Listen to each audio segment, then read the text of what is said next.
Bonjour à tous, j'espère que vous allez bien. Geneviève Blanchard de la QCPE. Donc aujourd'hui, la ministre de la Famille, Suzanne Roy, a déposé un nouveau projet de loi pour faire un deuxième tour de roue sur l'encadrement des politiques d'admission.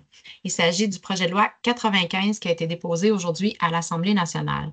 Donc, dans les choses qui ne changent pas, toute la section par rapport à la catégorisation, c'est-à-dire la priorisation de vos employés ou encore de la fratrie, donc les 4-5 catégories qui avaient été déterminées, ces catégories-là demeurent. Ce qui est encadré par le nouveau projet de loi, c'est tout ce qui touchait les critères sur les missions et les partenariats. Et donc, quand le ministère de la Famille a fait la recension de vos partenariats, ils ont pu constater qu'il y avait de multiples critères et sous-critères, et c'est ce qu'il vient encadrer avec ce projet de loi-là. Donc, je vous rassure, c'est un projet de loi, donc nous pourrons le commenter, nous pourrons faire des recommandations et en discuter. Et donc, maintenant, ce qui est présenté actuellement dans la première lecture de ce projet de loi-là, c'est des critères d'admission qui sont optionnels, évidemment. Vous pouvez les utiliser ou ne pas les utiliser, mais vous ne pourrez pas en créer de nouveaux. Et donc, dans les critères qui ont été retenus par le ministère de la Famille, les enfants qui ont des besoins de soutien particuliers, les enfants qui sont issus d'un contexte socio-économique précaire, les enfants dont les parents fréquentent un établissement scolaire, qui font partie d'une entreprise avec laquelle il y a un partenariat établi, qui résident dans une municipalité donnée ou encore qui sont d'origine autochtone. Donc, ça, c'est les critères qui ont été retenus par le ministère de la Famille. Comme je vous le mentionne, on pourra avoir des échanges, des discussions à savoir est-ce suffisant, est-ce qu'il doit y avoir des modifications ou des recommandations autres. Dans les nouveautés aussi, en fait, ça, c'est une nouveauté quand même importante. Donc, le ministère de la Famille souhaite encadrer le pourcentage maximal qui peut être priorisé par une organisation. Donc, il vient encadrer à 50 les places qui pourraient être priorisées. Donc, ça peut être moins, mais ça ne pourra pas être plus de 50. Donc, on sait que par le passé, quand le règlement avait été discuté, ça pouvait aller jusqu'à 100.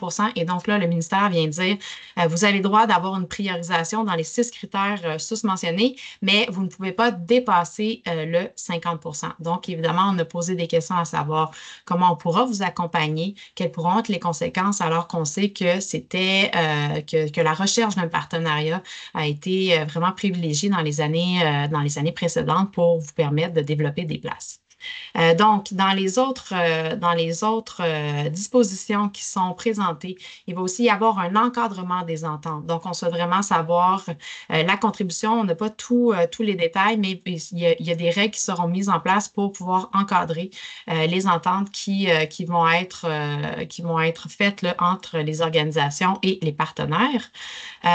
Finalement aussi, je vous confirme qu'il y aura la possibilité de prioriser la fratrie à travers différentes installations. Donc, c'était une limitation qu'on avait vue là, lors de l'édiction du règlement. Et donc, ça a été ajusté, ça a été ajouté dans le projet de règlement de façon à ce que les fratries qui sont dans différentes installations puissent être quand même priorisées.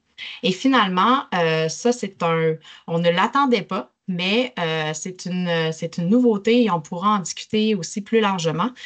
Le ministère de la Famille se donne le droit, s'habilite donc de confier à un bureau coordonnateur la responsabilité en matière d'évaluation de la qualité éducative. Donc, ce n'est pas une confirmation que les bureaux coordonnateurs feront l'évaluation de la qualité, mais ce qui est mentionné dans le projet de loi, c'est que le ministère de la Famille se donne l'opportunité se permet de confier ce mandat-là à un bureau coordonnateur. Donc, ça serait déjà disponible dans la loi si la loi elle est adoptée.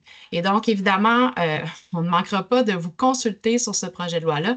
C'est certain que ça va amener beaucoup de modifications, beaucoup de changements à certaines organisations qui doivent être discutées en amont pour voir encore une fois, quels sont les écueils et quels pourraient être les angles morts qui n'auraient pas été tenus en considération par le ministère de la Famille. Je vous invite à l'Agora. C'est l'Agora BC qui a lieu ce lundi 31 mars à 13h30, mais on pourra évidemment dire quelques mots par rapport à cette possibilité-là que les bureaux coordonnateurs pourraient avoir le mandat de faire l'évaluation de la qualité, bien entendu. Et donc, vous trouverez ci-dessous un résumé de ces faits saillants-là, le projet de loi en tant que tel et aussi le mémoire que la QCPE avait déposé en amont lors de l'édiction du projet de règlement, ce qui pourra vous rappeler aussi certaines de nos représentations que nous pourrons de nouveau porter à l'attention du ministère de la Famille et aussi de l'Assemblée nationale, puisque cette fois-ci, c'est un projet de loi. Il y aura des consultations parlementaires et donc, on aura la possibilité là, de faire entendre votre voix. Et donc, sur ce, je vous souhaite une excellente journée et je vous dis à bientôt. Je vous dis, c'est un rendez-vous à l'Agora de lundi prochain pour qu'on puisse vous donner plus de détails une fois qu'on aura analysé encore plus profondément le projet de loi. Donc, sur ce, bonne journée. Au revoir.